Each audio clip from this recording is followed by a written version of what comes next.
ఏపీలో 2026 జూన్ 15వ తేదీ నుంచి స్పెషల్ ఇంటెన్సివ్ రివిజన్ సర్ పేరిట ఎలక్షన్ కమిషన్ ఆఫ్ ఇండియా వచ్చేసి ఇంటింటికి ఓటర్ల జాబితా వెరిఫికేషన్ అయితే చేపట్టింది.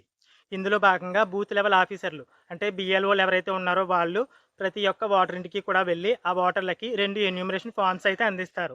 ఆ ఎన్యూమరేషన్ ఫార్మ్స్‌లో ఎలాంటి వివరాలు ఉంటాయి అంటే మీకు మీ యొక్క ఓటు అనేది ఏ పోలింగ్ స్టేషన్ పరిధిలో ఉంది, అలాగే ఆ ఓటర్ జాబితాలో మీ యొక్క ఫోటో ఏ విధంగా ఉంది, ఈ వివరాలతో 2 ఎన్యూమరేషన్ ఫార్మ్స్ అయితే ప్రింట్ అయ్యి అయితే వస్తాయి. అందులో మీ యొక్క వివరాలైతే చెక్ చేసుకొని, అక్కడ అడిగే కొన్ని వివరాలైతే మీరు ఫిల్ చేయవలసి ఉంటుంది. అక్కడ అడిగే కొన్ని వివరాలు ఏంటి అంటే, మీకు 2002 ఓటర్ జాబితాలో మీ యొక్క పేరనేది ఏ పోలింగ్ స్టేషన్ పరిధిలో ఉంది. ఆ వివరాలైతే అక్కడ రాయాలి.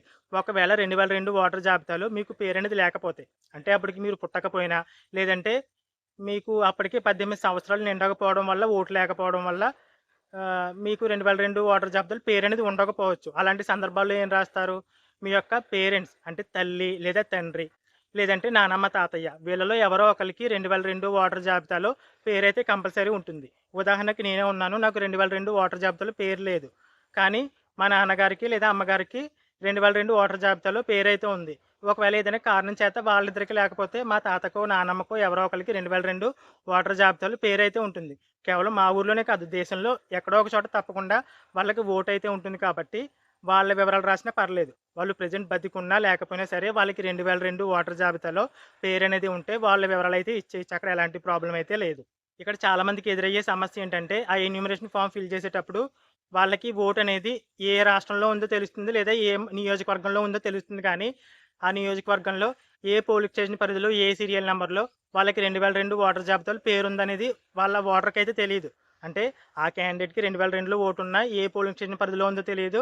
ఒకవేళ వాళ్ళ తల్లిదండ్రులకి లేదా వాళ్ళ నానమ్మ, తాతయ్యలకి 2002లో ఓటుందనైతే తెలుస్తుంది కానీ ఏ సీరియల్ నంబర్‌లో ఏ పోలింగ్ స్టేషన్ పరిధిలో ఉందో ఆ ఓటనేది ఆ ఓటర్‌కైతే తెలీదు కాబట్టి అలాంటి వివరాలు ఏ విధంగా తెలుసుకోవాలి? అంటే 2002 ఓటర్ జాబితాలో మీ పేరు లేదా మీ తల్లిదండ్రులు లేదా నానమ్మ, తాతయ్య వాళ్ళ పేర్లు ఏ సీరియల్ నంబర్‌లో ఉన్నవి అనే వివరాలు ఏ విధంగా తెలుసుకోవాలో ఈ వీడియోలో అయితే ఎక్స్‌ప్లెయిన్ చేస్తాను. వీడియో అయితే పూర్తిగా చూడండి.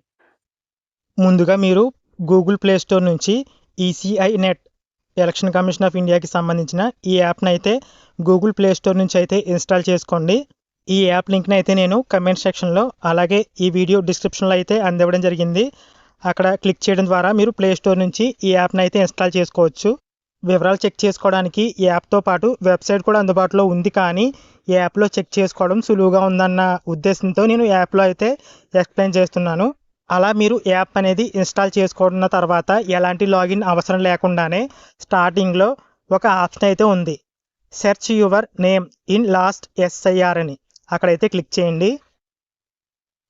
అలా క్లిక్ చేసిన తర్వాత ఇక్కడ స్టేట్ అయితే అడుగుతుంది. Select state in last SIR అంటే మీరు ఎవరి పేరు అయితే వెతుకుతున్నారో, అంటే మీ పేరు కానీ మీ అమ్మ, నాన్న లేదా నానమ్మ, తాతయ్య వీళ్ళలో ఎవరి పేరు అయితే వెతుకుతున్నారో వాళ్ళకి లాస్ట్ SIRలో ఏ స్టేట్లో ఓటర్ జాబితాలో పేరు అయితే ఉందో ఆ స్టేట్ అయితే సెలెక్ట్ చేసుకోమని అయితే ఇక్కడ ఆప్షన్ అయితే ఉంది. ఇక్కడ స్టార్ మార్క్ అయితే ఉంది కాబట్టి తప్పనిసరిగా ఆ ఆప్షన్ అయితే సెలెక్ట్ చేసుకోవాలి.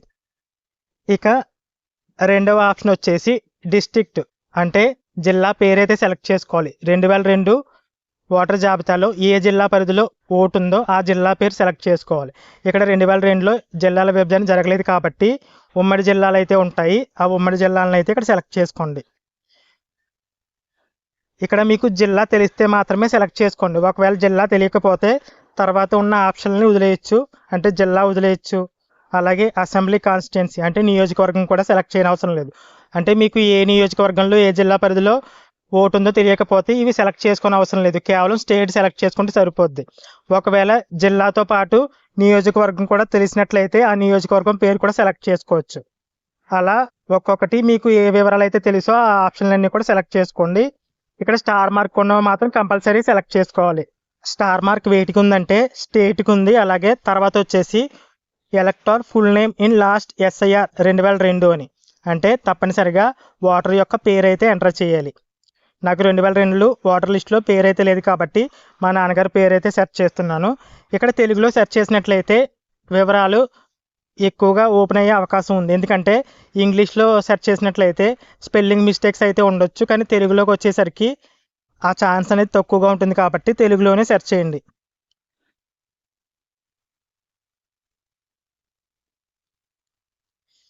నేను మా నాన్నగారి పేరు అయితే ఎంటర్ చేశాను. నాకు 2002 ఓటర్ జాబితాలో పేరు లేదు కాబట్టి, ఒకవేళ అప్పటికి మా నాన్నగారి ఏజ్ నాకు తెలిసి ఉంటే కనుక అది కూడా సెలెక్ట్ చేసుకోవచ్చు. దాంతో పాటుగా సెలెక్ట్ రిలేటివ్ టైప్ అంటే 2002 ఓటర్ జాబితాలో మా నాన్నగారి పేరు ఏ విధంగా ఉంది అంటే మా నాన్నగారి పేరు అయితే ఇచ్చాను కాబట్టి మగవాళ్ళకి తప్పకుండా ఫాదర్ పేరు అయితే ఉంటుంది. ఫాదర్ని సెలెక్ట్ చేసుకోవచ్చు, లేదంటే అది సెలెక్ట్ చేసుకోకుండానే ఫాదర్ పేరు ఇక్కడ రాయొచ్చు. రాయకపోయినా కూడా ప్రాబ్లం లేదు. ఈ పసుపులేటి సాయిబాబు పేరు మీద నేను సెలెక్ట్ చేసుకున్న మండలంలో నియోజకవర్గంలో ఎంతమంది అయితే ఉన్నారో ఆ పేరుతో వాళ్ళందరి వివరాలు కూడా ఇక్కడ ఓపెన్ అయిపోతాయి. అలా సెర్చ్ అయితే క్లిక్ చేశాను. ఇక్కడ చూసారు కదా, ఫస్ట్ వచ్చేసి ఒక పేరు అయితే వచ్చింది. ఆ పేరా కాదా అన్నది మనం కన్ఫర్మ్ చేసుకోవాలి. నేను ఎంటర్ చేసిన పేరు సాయిబాబు పసుపులేటి. అలాగే అప్పటికి వయసు వచ్చేసి 43 సంవత్సరాలు అయితే ఉన్నాయి. అలాగే వాళ్ళ నాన్నగారి పేరు అంటే మా తాతగారి పేరు ఇక్కడైతే ఇవ్వడం జరిగింది. ఇవన్నీ కరెక్ట్గా ఉన్నాయా లేదా అనేసి ఒకసారి కన్ఫర్మ్ చేసుకోండి.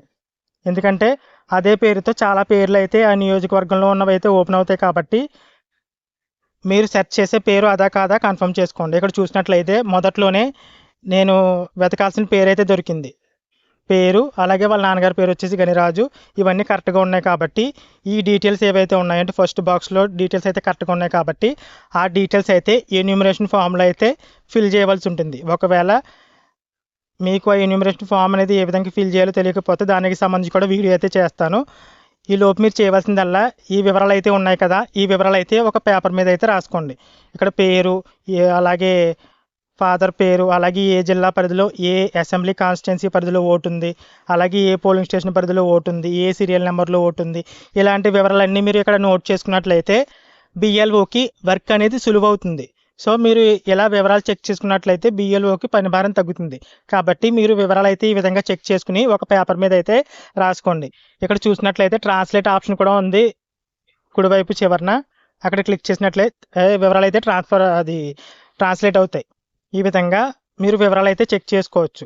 ఒకవేళ మీకు జిల్లా తెలియదు అంటే పలానా రాష్ట్రంలో ఓటు ఉందని తెలుసు కానీ జిల్లా తెలియని సందర్భంలో ఏం చేస్తారంటే కేవలం మీరు స్టేట్ మాత్రమే సెలెక్ట్ చేసుకుంటారు. మిగిలినవి ఎలాంటి వివరాలు కూడా ఇంకా సెలెక్ట్ చేసుకోకుండా వదిలేస్తే సరిపోతుంది. ఇక్కడ చూశారు కదా, నేను కేవలం స్టేట్ మాత్రమే సెలెక్ట్ చేసుకున్నాను. అదే పేరు ఇస్తున్నాను, సాయిబాబు పసుపులేటి అని. ఇక ఎలాంటి డీటెయిల్స్ కూడా ఇవ్వడం లేదు. సెర్చ్ ఆప్షన్ అయితే క్లిక్ చేశాను. ఇప్పుడు వచ్చేసి మొత్తం రాష్ట్రంలో ఉన్న వివరాలన్నీ కూడా ఓపెన్ అవుతాయి. ఇక్కడ చూశారు కదా, ఇంతకుముందు వేరే పేర్లు ఉన్నాయి సిరీస్, ఇప్పుడు వేరే పేర్లు ఉన్నాయి. ఇలా జిల్లా నియోజకవర్గం సెలెక్ట్ చేసుకోకపోవడం వల్ల ఇక్కడ డీటెయిల్స్ అయితే ఎక్కువ వస్తున్నాయి. కాబట్టి ఈ విధంగా ఇబ్బందిగా అయితే ఉంటుంది వెతుక్కోవడానికి. అలా కాకుండా మీకు ఎక్స్ట్రాగా ఏ జిల్లా పరిధిలో ఉంది, ఏ నియోజకవర్గం పరిధిలో ఉంది, ఈ వివరాలు కూడా తెలిసి ఆ వివరాలు కూడా ఇచ్చినట్లయితే మనకి సెర్చ్లో వివరాలు సింపుల్గా తెలుసుకోవడానికి అవకాశం అయితే ఉంది. ఈ విధంగా మీరు ఈ యాప్లో వివరాలు అయితే చెక్ చేసుకోవచ్చు.